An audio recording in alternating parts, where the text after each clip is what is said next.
And if you have a drinking or a drug issue or problem, then you better change your life, because there's a reason why you drink too much. There's a reason why you pop an Ambien and diet pills and anti-anxiety pills, and you need them to get up, and you need them to get through the day, and you need them for sleep. There's a reason why you're drinking, your martini at night, or your Jack and Coke, Jack and Diet Coke, vodka and Red Bull. I mean, it goes on and on and on. Now listen, for those of you that drink safely, who cares?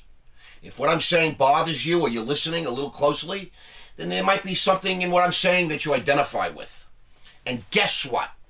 Millions of people have an issue with drug use and alcohol, but don't know that there's really anything much they can do about it. I know, because I was one of them. In 1990, after a long run, 17 years with no sleep, drinking and drugging my way through life, I went and got help. Did I want to get sober? No. Did I want to take 12 steps? No. I wanted to take exactly one step. I wanted to go to a facility where someone would look after me, and there was no open bar. I couldn't call, Mr. Levy or Mr. Pete and say, send it over. I need to cop. And, because God has been looking out for me, while I was in this facility, I was introduced to Alcoholics Anonymous.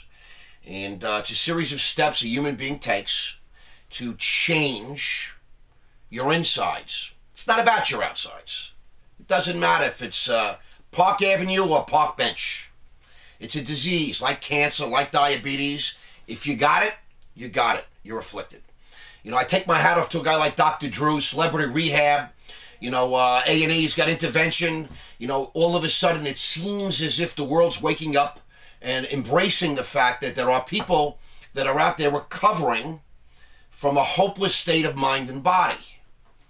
And, this is a disease that's centered in your brain. When I thought that I could take care of myself, it was discipline, it was willpower. I'm only going to drink on the weekends. I'm only going to drink beer and wine. I'm only going to drink clear alcohol. I'm only going to drink yellow alcohol. What I quickly learned was that I had a disease centered in my mind. And even though I knew I had a problem, I couldn't stop. I couldn't stop doing cocaine. I hated it. I hated what it did to me. When I first started using it, it was great. And then it's like the white devil. It's evil. And even though you can't stand the way you feel, you don't want anyone to touch you. You can't eat. You can't even go to the bathroom. Don't touch me. You can't stop doing it. Well, guess what? Maybe you've got a problem. Now, I never wanted to get well. I didn't know there was such a thing as well. I just knew that I had a problem.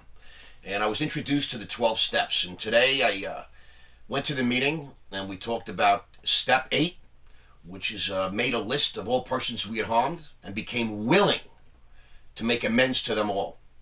It's about willingness to say you're sorry, to make an amends, a restitution to people that you might have harmed when you were active. Over time, as we get to know more about each other, and I have more time, I'm going to share with you very openly about my recovery. And I want to say to you this.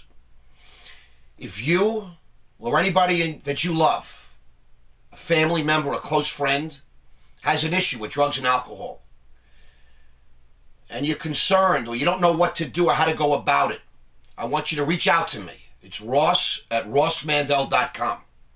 It's my personal email. My website is rossmandell.com. If you want to get to know me a little bit better, just read about me. It's actually true stuff on my website. What a shocking, novel idea that is. You posted true stuff. Yeah. It's not all good either. And you can always Facebook me at Ross Mandell. I will drop what I'm doing. I'll take your call. I'll take your email. I'll make a call. And we can figure out exactly how to tackle the issue.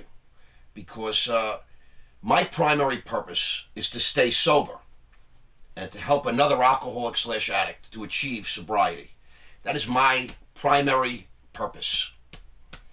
And I embrace that and I'm grateful for it. Everything else is secondary to me. It has been for the last almost 20 years. I just want to say that there's a lot of pain in the world.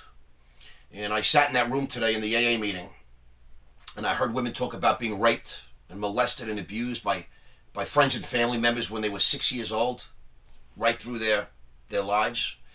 And I heard men share about the most personal, intimate stuff. And the beautiful phenomenon happens. You know, when you share a secret, you cut it in half. It becomes half as it takes up half the space in your heart and your head. So you're only as sick as your secrets. That's something they teach you. So if you have a secret, find somebody you can trust and share it with them. Of course, you can always share with God, but we advise you check in with another human being, preferably someone that's sober, you know, someone that maybe you admire, someone with some integrity of some sort. Personal integrity would be helpful. And I just want to say to you like this, there are 16 million kids in America that are going to go to bed hungry today. That gets me sick. When I read about Roger Clemens, $100 million mosque, and all the goddamn nonsense, the waste, the stupidity that goes on, what the hell is the United States government up to? Charlie Rangel, why don't you give up some of the property that you claimed you didn't have that now we know you do have, that you haven't declared on your taxes and disclosed to Congress in your ethics violation? Let's stop spending millions of dollars on bullshit and nonsense. Let's feed the kids, okay?